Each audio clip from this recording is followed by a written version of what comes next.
Welcome to the live stream. It's Thursday, and as always, I'm here to answer your questions about Olympus cameras best I can, and photography chat in general, what I've been up to. So I've been trying to go out and do some photo walks, just for personal stuff, nothing for the channel. And I went out to this place yesterday, Jenny's Ice Cream in Alexandria, and the man, it's expensive, it's like $6 for one scoop, you know. I was like, oh my god, $6. I mean, it was good ice cream, but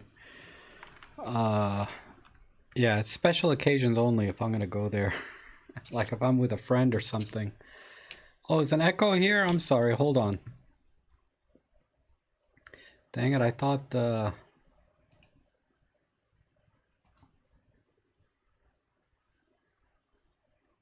let me...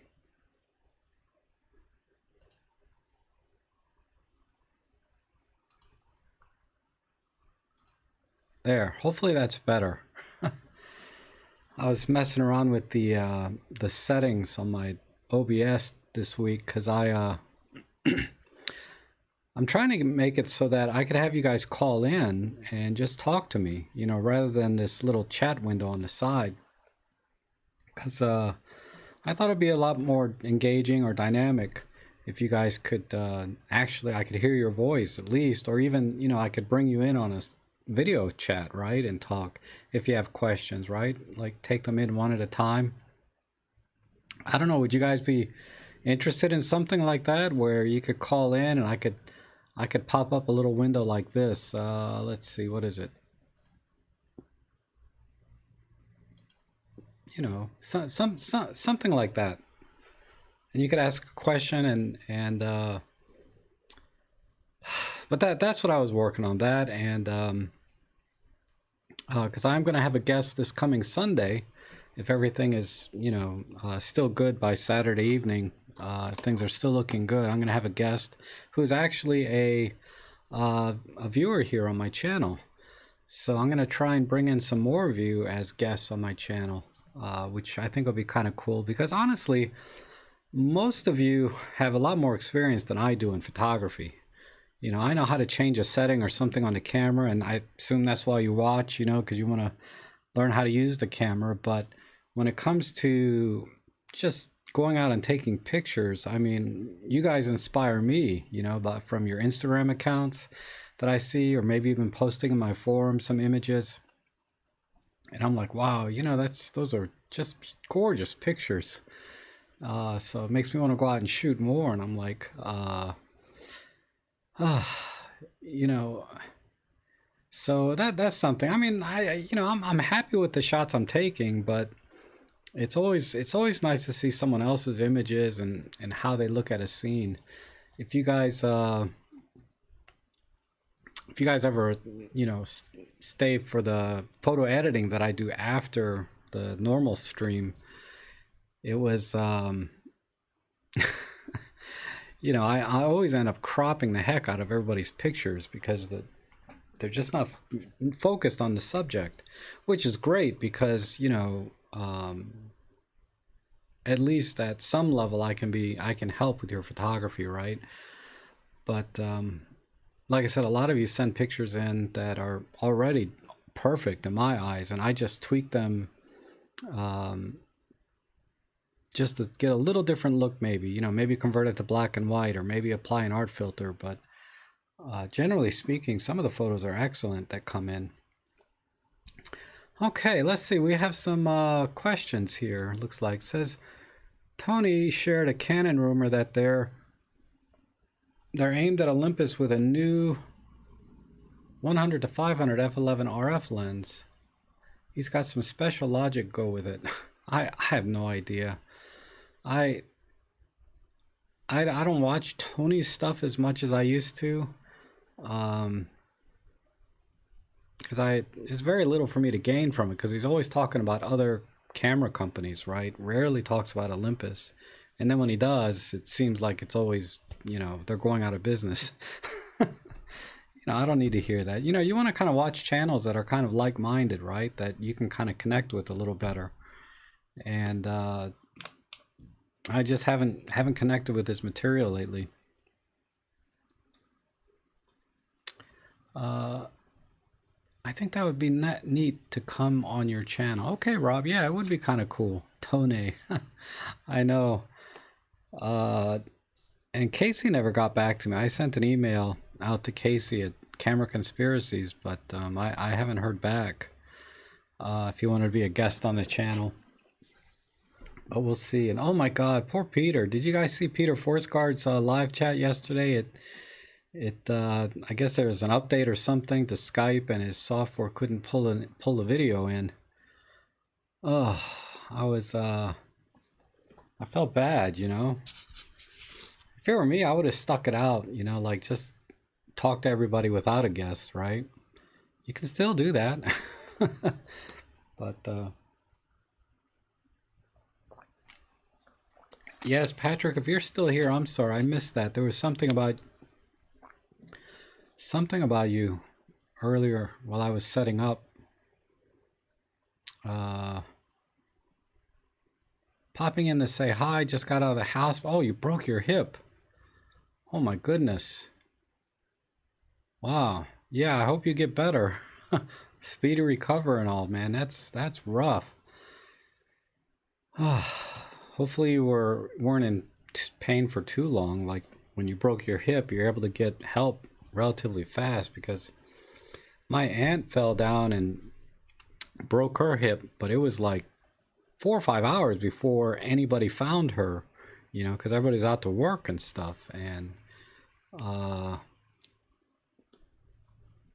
yeah, that was not pretty.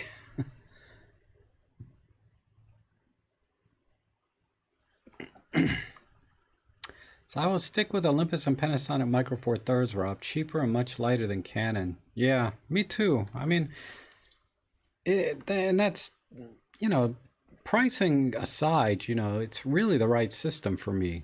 I like the more compact lens system and bodies and all of the features that are in the Olympus cameras, and the ergonomics especially. The ergonomics are just perfect for me. I love everything about it. If it has a grip like the M1, the grip is awesome, and then they all have excellent dials and controls. So I got no complaints with Olympus. And, and then what else? Yeah, and I think the lenses are all excellent. Frank says, great tutorial on the raw JPEG, always learning. Oh, thanks. Yeah. It wasn't my best work, but hopefully it seems to resonate with a few people, right? That what the differences are between RAW and JPEG. I really, I wouldn't say I rushed the video, because I did spend a lot of time on it, but I think I should sit on them for a couple of days before I publish them and watch them again before I actually do it, because when I watch it a second time or a third time or whatever, there's a couple of steps in there I should have covered, or gave better examples, because it was a little long. But but like I said, that's just me. That's how I operate, right? I get this thing in my mind. So let me make a video on this, and I sit down and I just start making it. But yeah, I spent a lot of time on the slides, getting those right. And then, what's really funny is when I finished all the slides, I said, okay, let me start doing the voiceover, or doing the recording of me talking about the slides. And, it took about 40 minutes to record, right? It ended up being like a 25-minute video. But I recorded for about 40 minutes, and then when I was done, I went to hit stop record, and then I realized I never hit the frickin' record button. So I sat there and talked for 40 minutes and wasn't recording at all. I'm like, come on. So I had to start over. And then once I recorded it over, then I had to go back and edit, about 15 minutes of it out, because there's a lot of clearing my throat and repeating lines, saying things over and over again to get it right. But generally speaking, though, I get the videos done in one take. Usually I sit down and I just start talking, and in one take, and then I just edit. But that, like I said, sometimes if I sit on it for a day or two, I might be able to go back and make changes. But that's the problem, is since there's no script, it's hard to rearrange things later, right? Like I could watch it later and say, well, I can't cut this and put this back. I have to start over from scratch. And I'm looking at, man, that took me, I was up till about 2 in the morning. So to edit a 40-minute video took me close to 5 hours.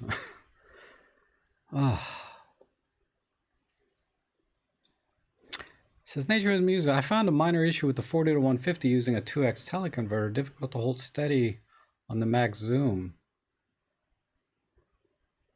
Yes. Yeah, it's probably best to be on a tripod if you can, at 300 millimeter or 600 equivalent. It's really hard to hold steady. No amount of image stabilization is really going to help, or give enough help that you can hand hold it unless you're very steady. I suppose there's techniques for holding where you can be more steady. It's just not an area of photography that I do, so I couldn't give you specific advice on how to hold the thing steadier, because I have the same problem. When I zoom out to 300 millimeters, generally it's when I'm doing panning shots, then your shots are very stable. But if you're trying to zoom in on, say, something sitting in a tree and hold it steady, your best weapon is a high shutter speed, right? To sort of combat any kind of shakiness. And another thing you can do is use a one of those dot sights. That'll help you find things faster and hold things, so everything's a little bit smoother, the whole operation, because any interruption in your workflow affects everything else after that, right? So if you're going to be shooting at 300 millimeter, 600 millimeter, whatever, it's best to think through the entire workflow of that process at those kind of extreme focal lengths. What are your thoughts on the 12 to 100 Pro? Just hit the go button and ordered one. By all accounts, I don't own that lens, but by all accounts, it's an excellent lens.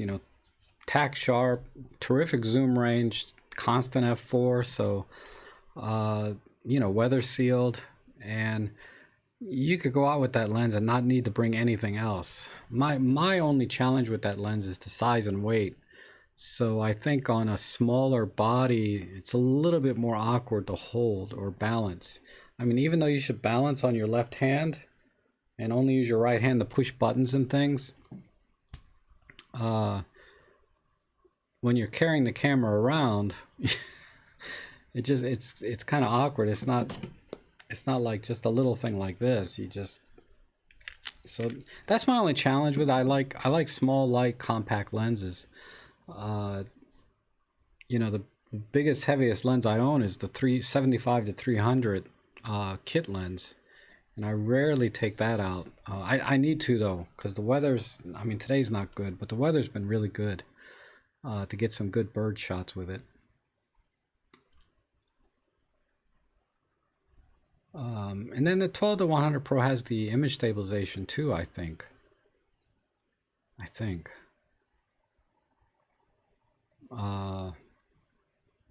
But the important thing is the optics. The optics are excellent on that lens. Nature with Music, you forgot to hit the record button too, huh? There should be red light or something to tell you are recording.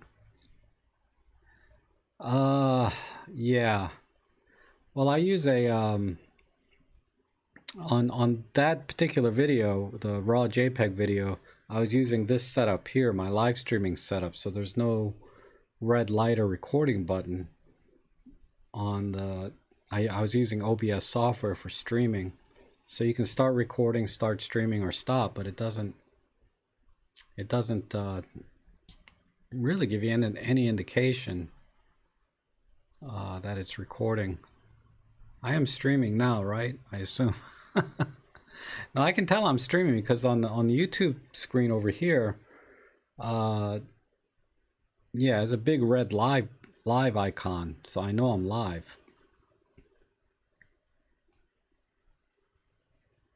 Hi Gilbert, how are you? Hey Rick, Bob, Plato. I once saw Ken Wheeler rest the telezoom on his elbow in a weird pose. Oh yeah. He would kind of like do something like this, right? Where it was, you know, if he had a zoom, he was kind of doing something like this, and shoot. I guess that would work, right? Where, but yeah, watch, you know, if you can find it. I mean, he's got like, you know, 1 million videos on his channel. Good luck finding the one where he talks about this, but yeah, I think that was it. I don't know how legit that is or not, but it feels pretty steady. You can try it. If it doesn't work, you know, don't do it.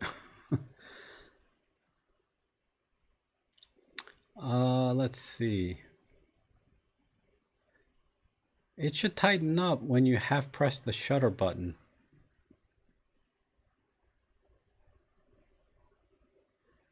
Sorry, let me back up a little bit. There should be, okay. Ruben's asking exposure and focus metering areas. Exposure and, okay. Are they one and the same or separate from each? Well, it depends on the camera you have and the settings you have. So, excuse me, like the EM10 Mark II, the metering is not attached to the focusing area. It's separate, so you can set the metering separate from the focusing area. On the EM5, I think Mark II, the EM1 Mark II, the EM1 Mark III, EM5 Mark III, those cameras, you can, if you're using spot metering, you can link the spot meter to the focusing point if you're using a single point autofocus. You have to set it all up, but you can link the two together so that the spot that you're focusing on is where the camera's going to meter. So yeah, but that's how they work. So they are not one and the same. Unless your camera has the ability to do it, then you can set it to be the same on the same focus point. But I think it's only for spot metering. It doesn't apply to, say, the matrix and average metering and all of that. That's still all separate from the focus point. The only time the metering is tied to the focus point is when you're using single point autofocus and spot metering.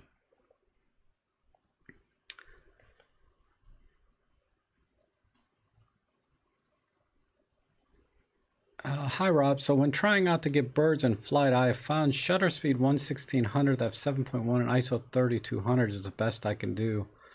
Yeah, it needs to be brighter, or you need to get closer, because you know, it depends what lens. I don't know.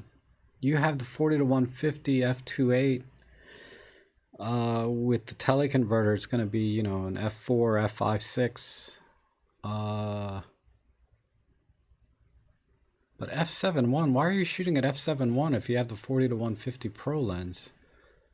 I mean, if you're talking about the kit lens, yeah, then f7.1 is about all you can get. But ISO 3200 is just going to destroy the details in the feathers and you know, all the fine details. The smaller the bird, the worse it gets, right? Because our feathers get smaller and finer. Larger birds, you're probably okay at ISO 3200 if you can get pretty close, like fill the frame with the bird as much as you can, or at least get 1/4 to 1/3 of the frame with the bird in it.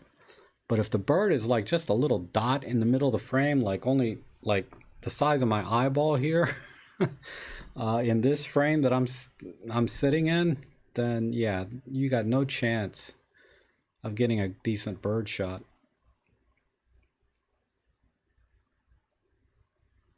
Oh, John Follows has a pistol grip for his zoom lens on his 40-150 Pro. I've seen those. Those are pretty cool. I'd be afraid somebody would think I'd had a rifle or something, though.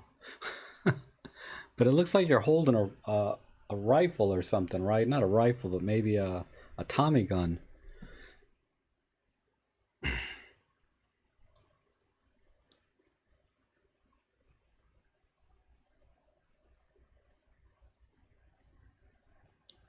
Oh, so Nature with Music, maybe you're talking about the 75 to 300? Because Rob is Shoot Photos is saying he usually goes at 1/800th or 1/1000th of a second. Yeah, birds in flight, you have to be minimum 1/1000. Minimum, like if you got no choice, but 1/2000th would be ideal. And if you can get about a third of the bird into the frame. Honestly, if I can't get the bird to fill at least a quarter of the frame, it's almost not worth taking the shot with a kit lens like a 75 to 300 or consumer grade lens, not the non-pro lenses. Even if you're going to be at higher ISOs like that, over say 800 to 1600. I mean, not that you can't still get decent shots, but it's 10 times harder.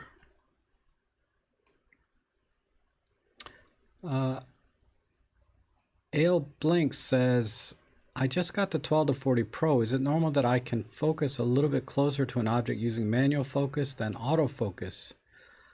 No, you should be able to focus just as close in autofocus as you are in manual focus.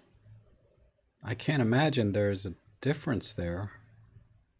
Now, if the autofocus mechanism is limiting the close focusing, I'd be surprised. I'd have to test for that and see. If there is a difference, it can't be more than that much. I mean, how much difference are you talking about? Because I've been able to focus, like, I got the 12 to 40 Pro on here right now. So, let's see how close I can get. I mean, I'm inside the lens hood now. Because it's, let's see. So it looks like right about there. So that's about that much from the lens. And I think I'm at 12 millimeters.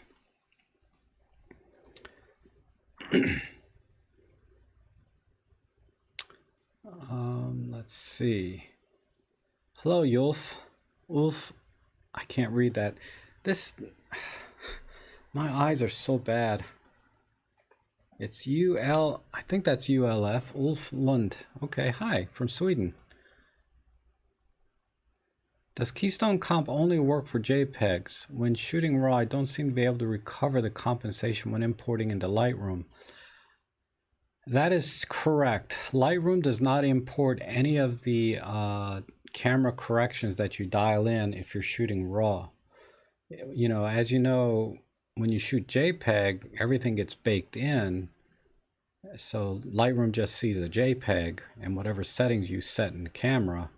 I mean, it doesn't see the settings you set in the camera. It just sees the JPEG, so it's just, the JPEGs are burned in. But RAW files, when you bring into Lightroom, nothing gets brought over. Like even if you shoot in monochrome, like black and white, if you import the raw image, you may initially see a black and white image, which is the embedded thumbnail in the raw file, but the actual raw file is still full color. So that is normal. You're not doing anything wrong. Yeah, the weather's dark there. Yeah, in the wintertime, I don't even bother to try to get bird shots. It's just not enough light. Even on a full day of sun in the wintertime, I just can't get enough light. The only time is like when it snows and then the next day the sun comes out, then I got plenty of light, probably more than I do in the summer, but other than that, it's too hard in the winter.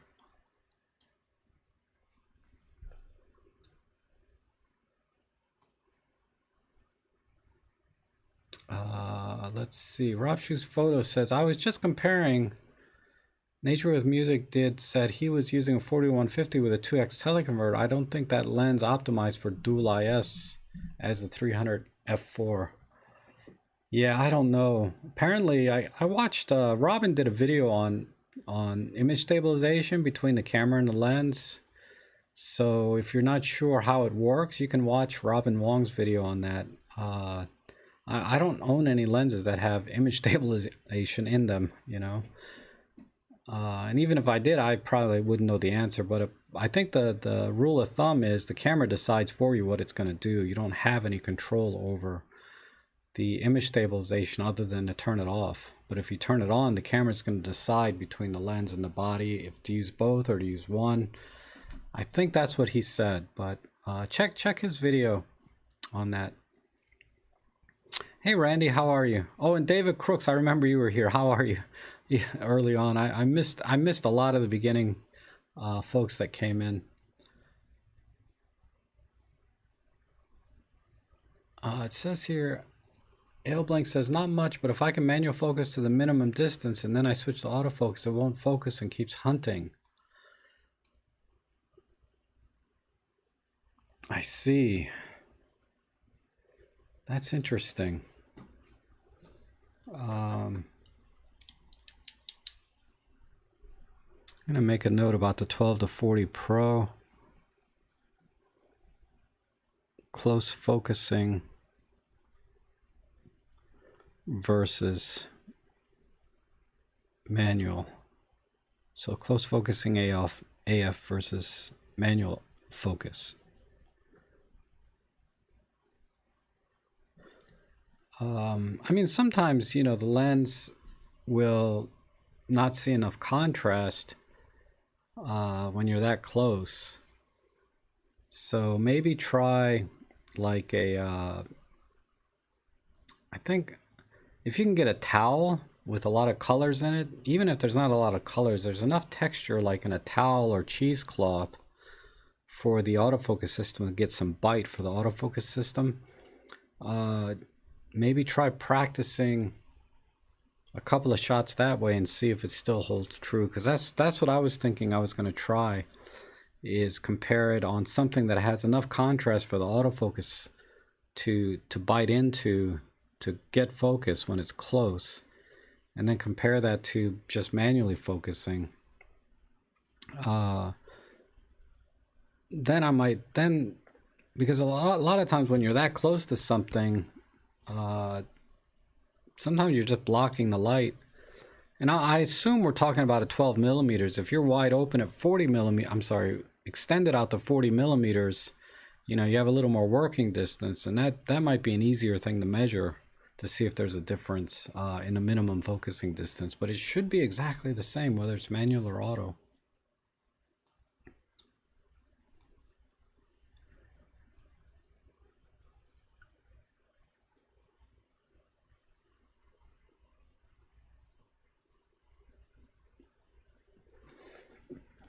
Dual image stabilization with Panasonic with lens and camera is great. Makes a big difference. Okay. Oh, you're welcome, Ale. Ale Blink. Yeah, a lot of these dual IS systems, you have to match the brands, right? Panasonic on Panasonic, Olympus on Olympus.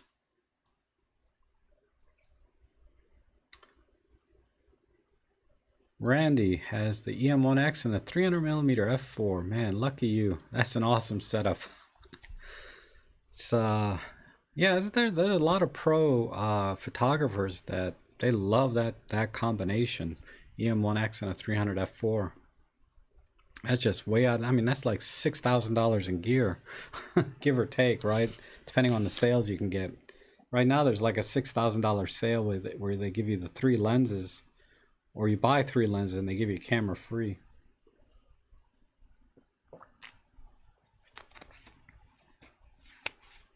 Jones says that he just tried with his EM10 Mark II and it seems to focus a bit closer with manual focusing.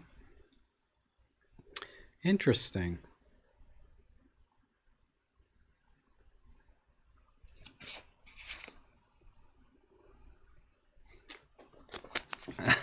Oh, you got some Blue Angels. That's awesome.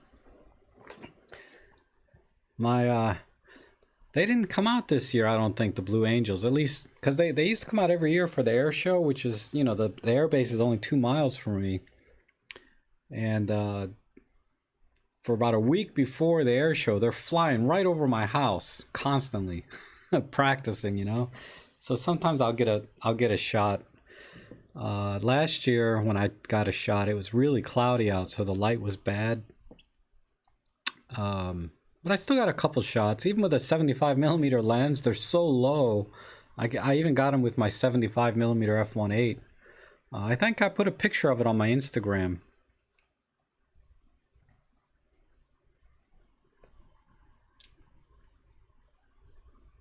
Yeah, they've been buzzing the cities, the Blue Angels. Yeah, I've been seeing that on the news.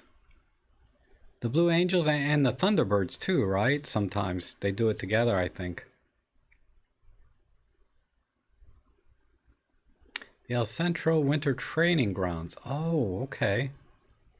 So they're always flying around there. That's awesome. You know, sometimes I'll see Air Force One flying. Not often, you know, because I don't get out much. I mean, it's kind of a luck of the draw, right? I've seen Air Force One, and God knows, helicopters. They're always going at all hours.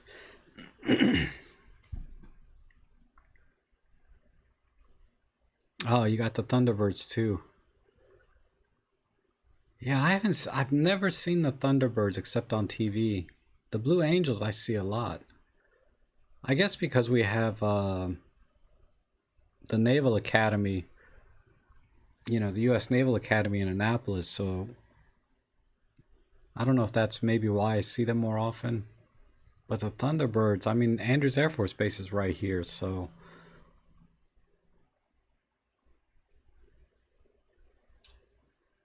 Oh, Marcia used to go every year. Yeah, I don't think they had it this year though. Maybe it's too soon, but I seem to remember it was always in the springtime, not the winter, summer.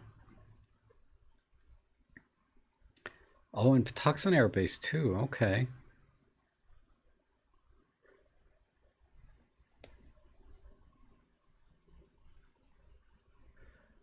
Yeah, those military helicopters, man, they got some powerful engines. My whole house shakes when they fly over.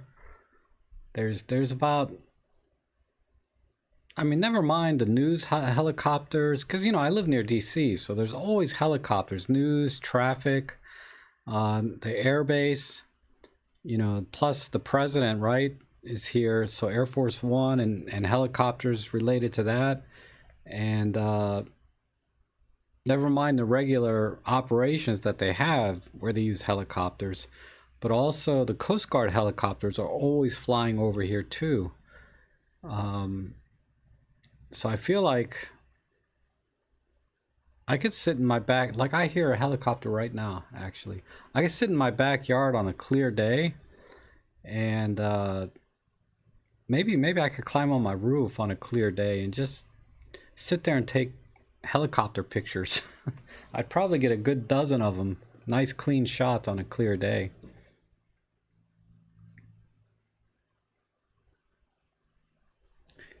The 40 to 150 Pro. Yeah.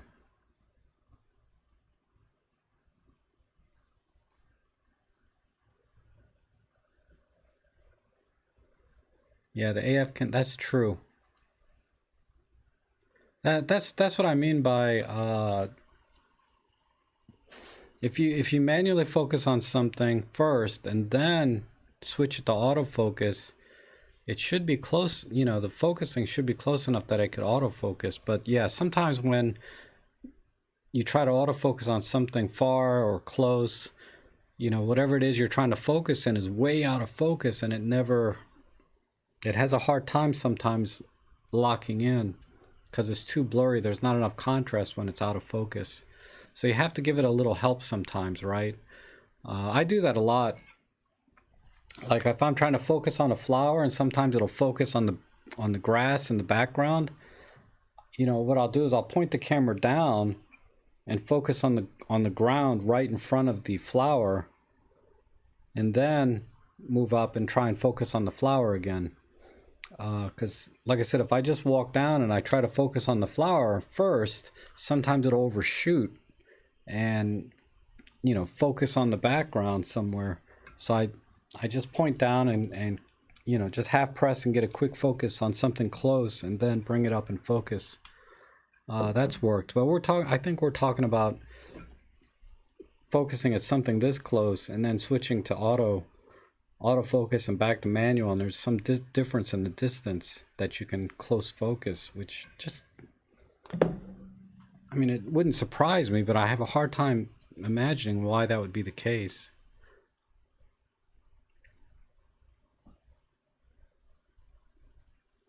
The 40 to 150 Pro with image stabilization at f4.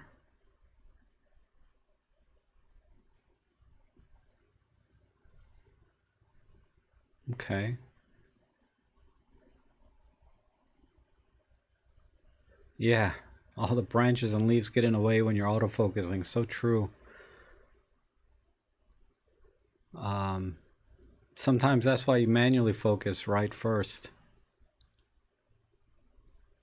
Yeah, Randy knows. He says when he shoots through branches, it's manual focusing.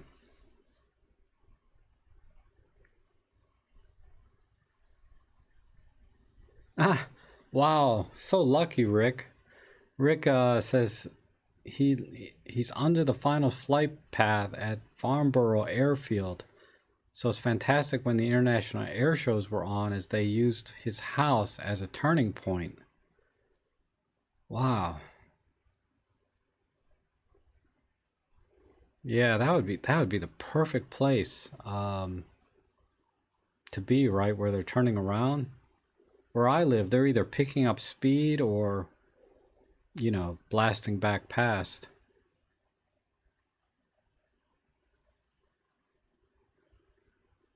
Ooh, red arrows taken out. Nice. Yeah, I look forward to that. Post them on the forum so everybody can see them.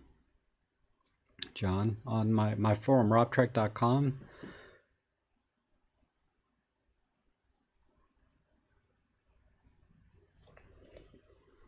Man, it's getting hot and humid out here. David would know. I finally plugged in my AC unit to bring the humidity down, not the temperature. Just get the humidity down to 50%.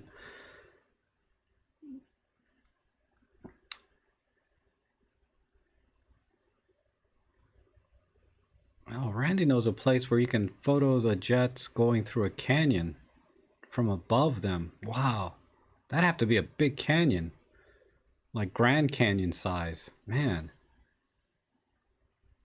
Star Wars Canyon in California. Okay. Okay, I'll try not to. Divya Rajesh. Divya Rajesh. Raj. No, Divya Rajan Rajput, I think, right? Divya Rajan Rajput. How is that? Hopefully that's pretty close. I'm actually halfway decent at Indian names. So I used to have a lot of, they weren't my clients, but one of my clients had a lot of Indian clients, so I got to know a lot of their names.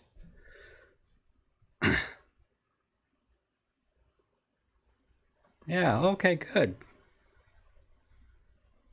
Divya Rajan Rajput, good. Yep, it's Indian, definitely. Definitely Indian, because I know about, you know, Divya is very, very common. Very common name. Just like Rahul or Raj, you know, those are all very common Indian names. At least the ones I ran into. While others are doing lifeless demos, you are telling us how to get more out of Olympus cameras. These Have you ever considered writing a short manual? Would need accreditation from Ollie. No, I don't need accreditation. I can write a book, right? About it. It's crossed my mind. I just don't have the discipline, unfortunately, to sit down and actually write a book. I should though. I could do like Tony, right? He has his book he sells for $10 on Amazon. I could write a book and for like $9 on the camera and see, and then supplement it with videos. It crossed my mind once because I saw him do it, and he must make a killing off that on Amazon. At least he did for a while. That would let me go buy a new laptop. I've been shopping laptops this week, and you know, because about every 2 years I need to upgrade to the latest. But currently, I don't see anything really worth upgrading to from what I have. Okay, good night. Good night, Divya. Divya, I'm sorry. Divya, Russian, Rajput, good night. Anyone have an idea what is the best SD card for the M1 Mark III? Yes. There's 2 slots in the M1 Mark III. One is a UHS 2 card, and I always buy, oh here. I always buy the SanDisk Extreme. This is a little bit older one, 280 megabits. They have these now with 300 megabits. And it has the dual slots, or dual row here. It's easier if I show you side by side. But you would put this one into slot 1, or the UHS slot, and then you would put this one in the other slot. Now in the second slot, I usually buy like the biggest SD card I can. Like I'll buy 256 or I'll buy 512 gig because I do video. If you don't do video, then a 128 is probably good enough. But for the UHS 1 slot or UHS 2 slot like this, a 64 gig will probably run you about $100. This is the very best. And you'll get a lot more shots. If you do a lot of burst rate type shooting, you'll get a lot more shots out of it. And if you're doing video, you want to make sure you get a V60 card if you're doing 4K video. If you're only doing 1080 video, then a V30 card will do, and it can be the UHS 1. Most of them are UHS 1 anyway. But that's the way to go with memory cards. And I only buy SanDisk. I'm sure there's other brands out there that are okay, but I only buy the SanDisk brands when it comes to UHS 2 cards.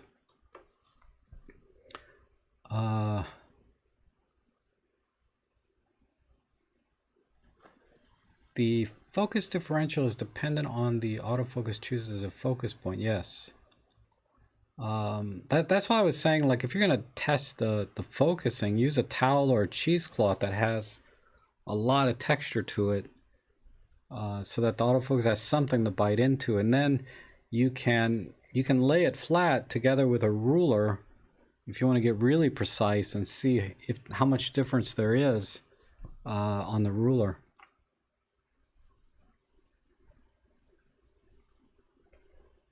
Yeah, my oldest laptop, yeah, is a 2014 Core i5, but it doesn't have a graphics card, and it can edit photos fine.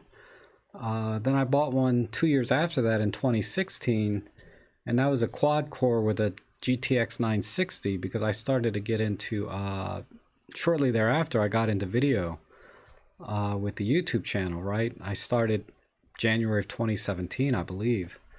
And so I got that laptop to do video. And then 2 years after that, 2018, I got this Dell, which is a 6-core i7 with 32 gig of RAM, and I got 3 terabytes of SSD in there, NVMe.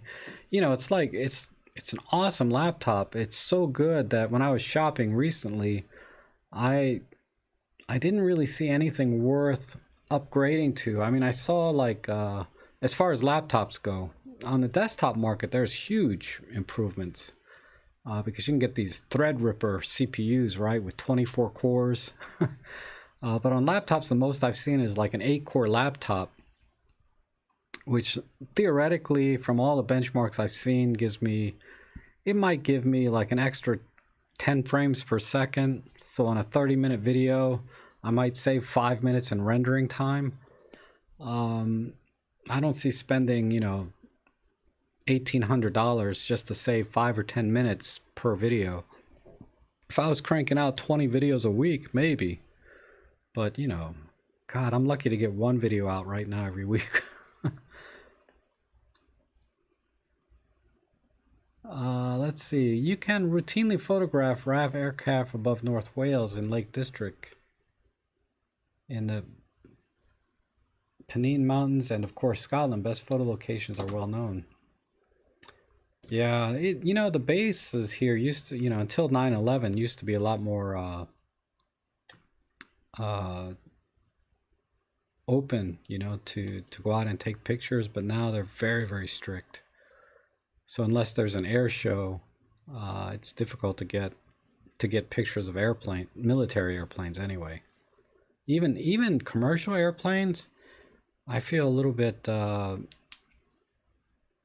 don't know, I feel very conspicuous with a camera at an airport.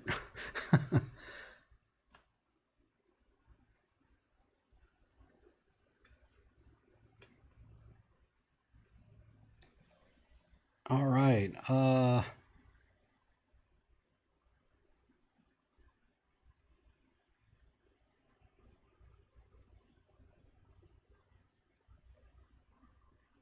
Trying to see if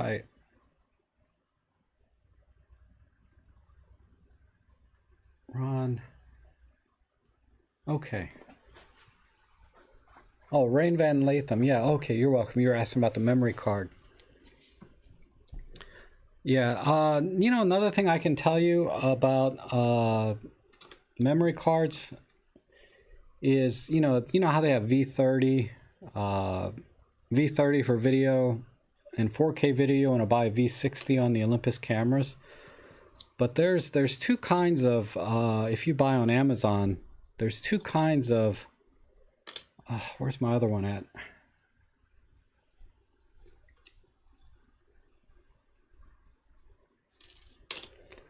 Well, there's this, for the V30 cards, like the UHS-1 cards, I've been buying Samsung cards, and they have a green one, which I believe is called the Samsung Select, and then they have the red ones, which are Samsung Evo.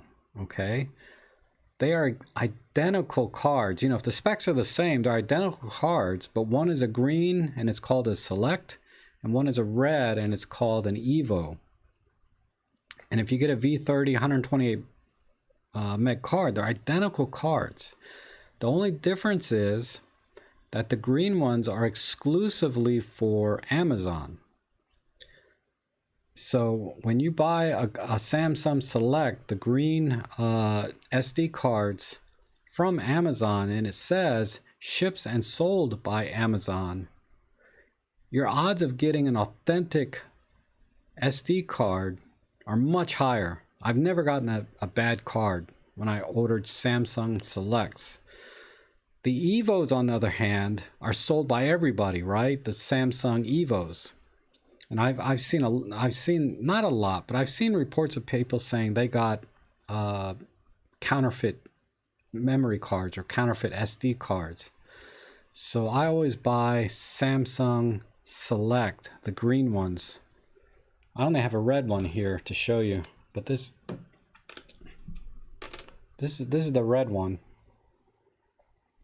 Okay, this is a Samsung Evo, and where the heck is my?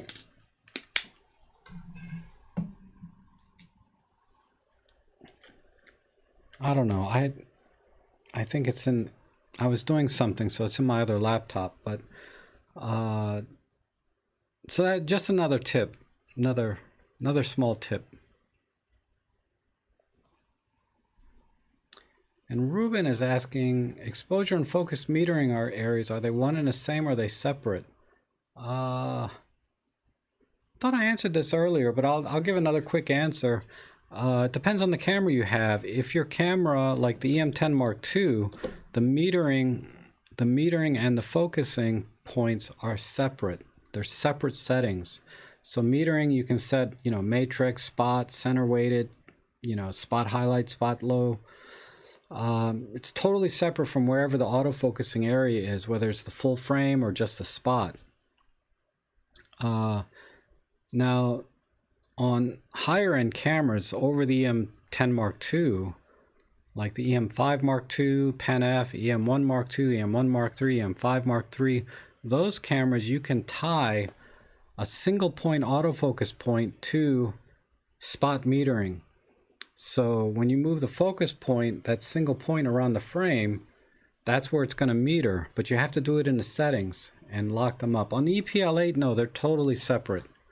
The only time the spot metering, or the only time the metering and the autofocusing line up is when you're using spot metering and you're focusing in the center. Then spot meter and focus will be in the center point, and then you can do focus and recompose. If you want to spot meter on a particular point in the frame, you know, focus on that, lock focus and metering, and then recompose, reframe the shot without lifting your finger from the shutter button or back button, however you have your camera set up. But that's, but yeah, that's the only time.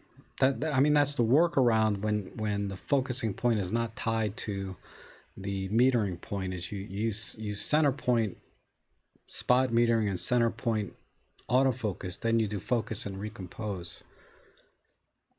That's what I used to do on my EM10. Now that I have spot metering linked to the focus point on my newer cameras, I can do something else. Okay, oh, you're welcome. Let's see. Could you do a video on color curves in workspace? I can try. I assume you mean like when I'm doing my editing, I use the individual channels on the histogram and I adjust the colors for the individual things. I can try and explain that a little better in a video. I mean, honestly, it's very touchy-feely. You know, I just select a color channel, then I move things around to see how it looks. But there's actually a logic to it. You know, there is some, what's the word I'm looking for?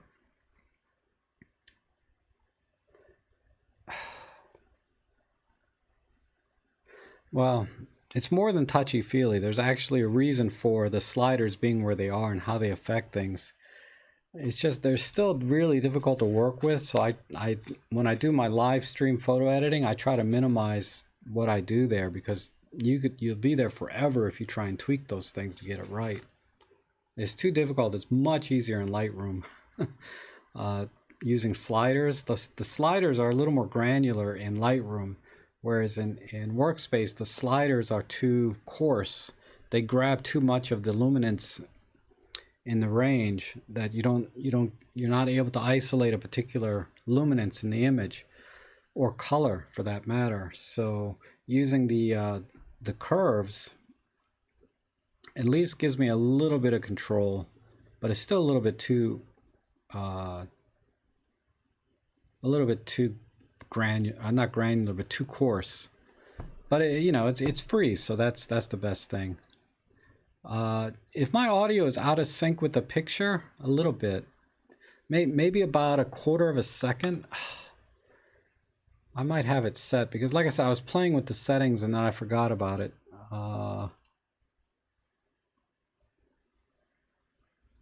It is out of sync. There.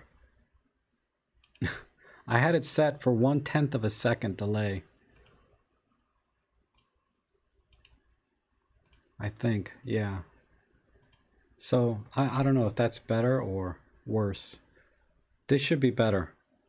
But thanks for letting me know. But I had to adjust it. Oh, I know why I was doing that. Not only just for the Skype thing, but I was testing out this wireless video transmitter, it only transmits video. It doesn't transmit audio. So I had to use this microphone to sync with the video signal, and the video signal and the video signal is about 1/10 of a second behind the audio channel. So that's why it's very slightly off, but yeah. Dang, I gotta stop messing with this before a stream.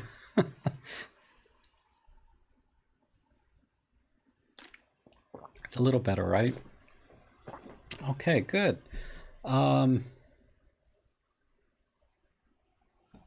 Let's see. But I don't know, Plato, is that what you were talking about when I was messing with the red, green, and blue channels in the histogram and moving the sliders? Are those I think those are the curves. Those are the only curves I think in Workspace.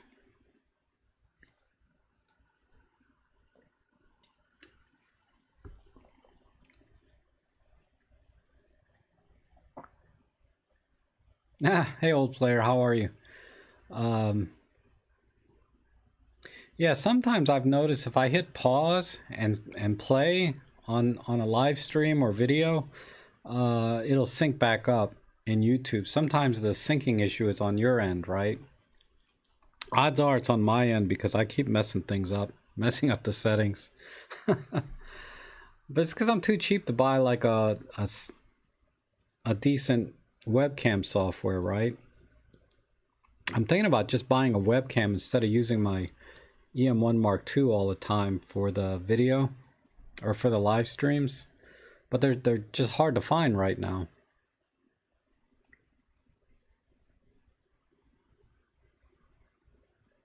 Oh, you saw a video from Nigel dancing on curves in Lightroom. Okay, I'll have to watch that before I do the one on Workspace so that they're kind of in line. And Nigel does a really good job too. Dancing color curves. Okay. I'll take a look at it. Like I said, I just do a touchy-feely kind of thing, but there is some method to the madness.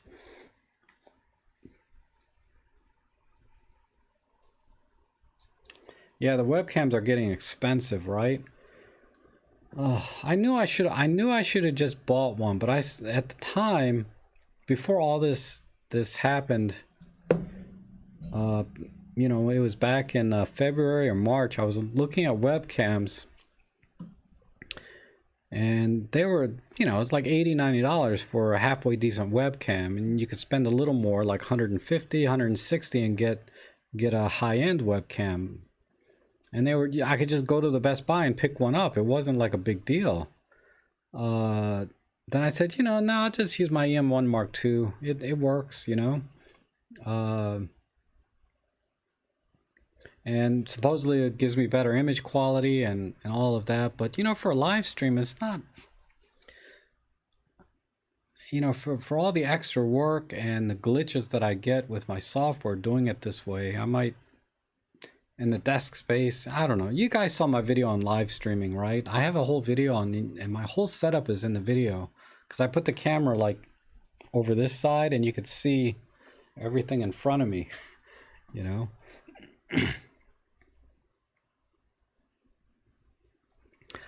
Oh, Enrique, of course, you can always watch the stream.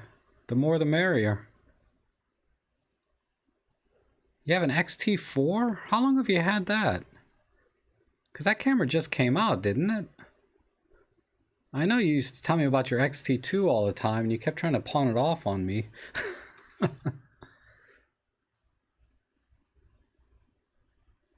I saw the dancing video just before the stream. Very informative. Oh, it must be pretty new.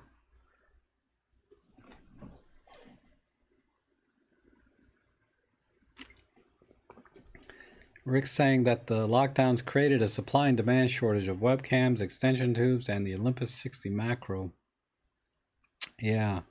Shortages and everything. Things you would never think about until it happens, right? Then it makes sense why there's a shortage of those particular things.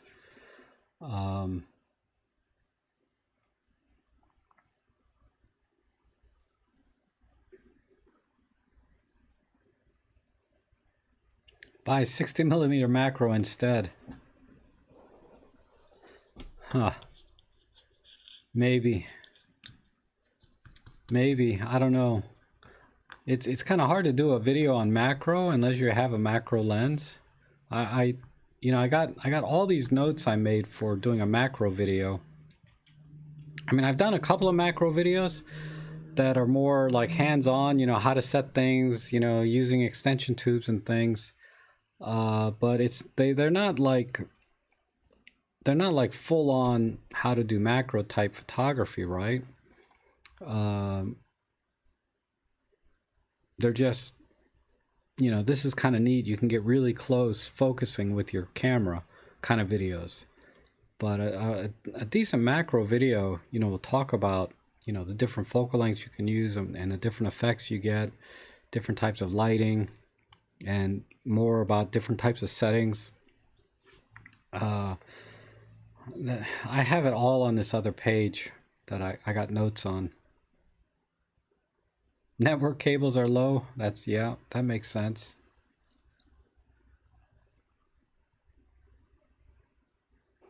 Two weeks ago, but oh, so you just bought the XT4 and you got it with the XF16 to 80. Okay, is that a new lens too?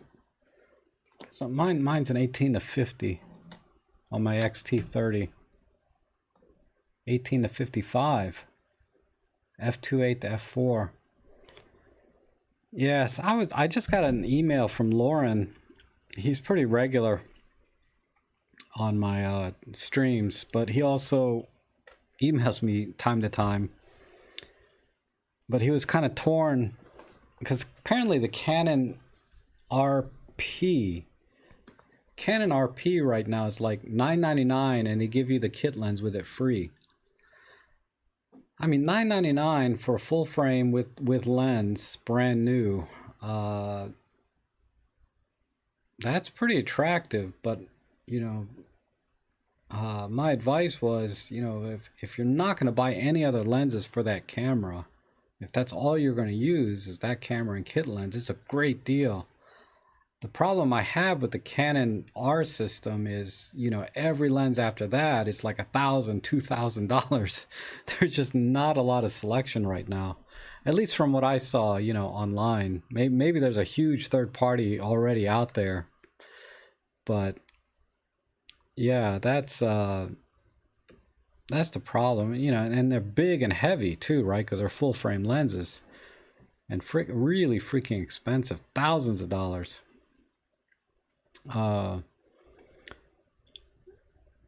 So, and I wouldn't buy into a system hoping that later they'll come out with cheaper lenses for it, because they're just going to be cheaper lenses. They're not going to be any good. Yeah, they're huge and heavy, right? The RF lenses.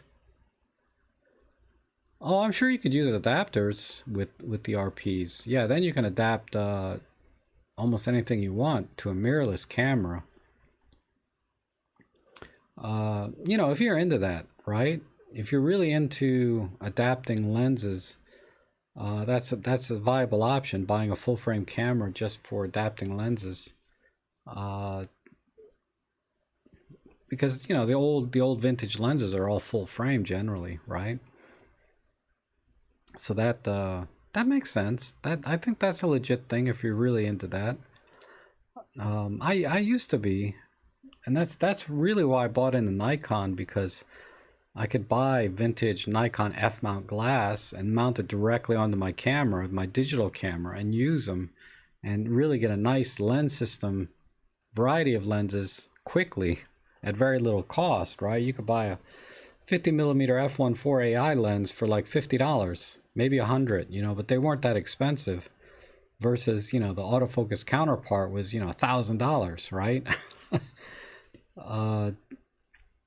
You know, I got a 200mm f4 Nikon, which is an awesome piece of glass. And when I got into Olympus, I thought adapting those to my Olympus cameras, but they're just so heavy relative to the camera. I'm afraid I'm going to rip the mount off the camera. Oh, Randy has a DF. Man, that's a cool camera. They're still kind of pricey too, right? Kind of like the Pen F. It's like you'd think that that's one of the most hated cameras ever for whatever reason. That the price you could buy one for like $500 now, right? But that's still that thing's still going for like almost $2,000 used, and you know it's basically a D4, right? With D4 sensor and a 16 megapixel sensor. That's on my short list of cameras to get down the road, just to have, because I think it's a very unique camera in terms of design. Anyway, it's very, very unique. Even though the guts and everything it's basically a digital Nikon camera, but they just put it in this shell, just like the Pen F, right? They just put the Olympus guts in a really nice body.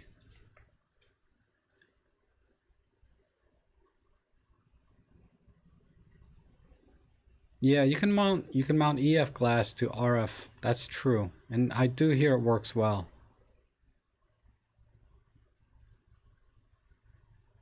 Yeah, new one on eBay for 1,500. Wow. Wow, that's really good. But yeah, still 1,500 for a camera that's really just going to be a shelf piece for me.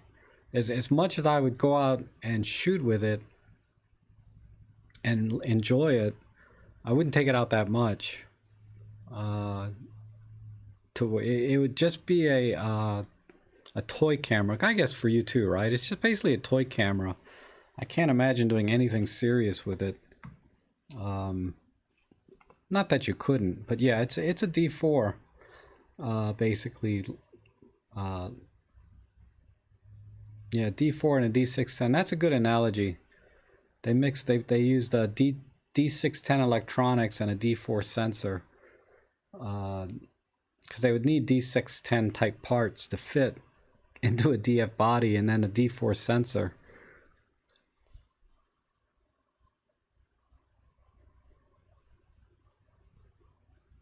Really, you don't find it sharp? That's amazing.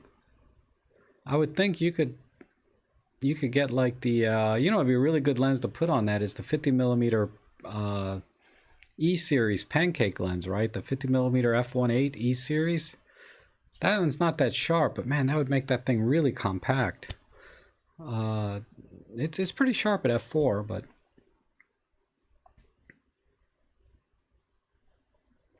old player, I have no idea. It's so hard to ship things to other countries for me, even.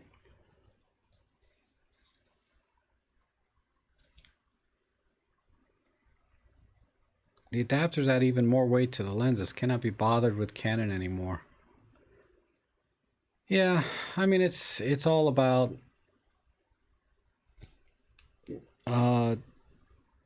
if you like Canon, then that may not bother you, right? But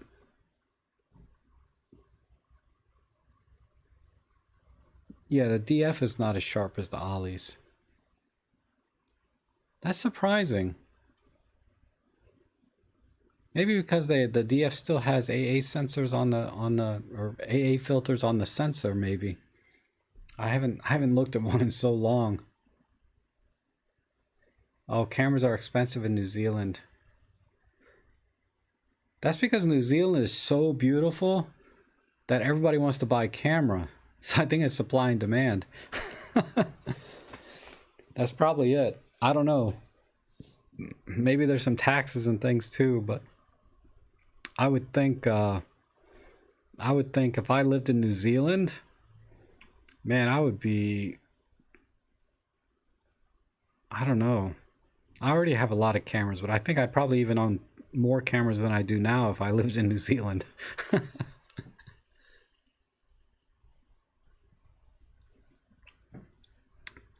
Yeah, maybe maybe an AA filter.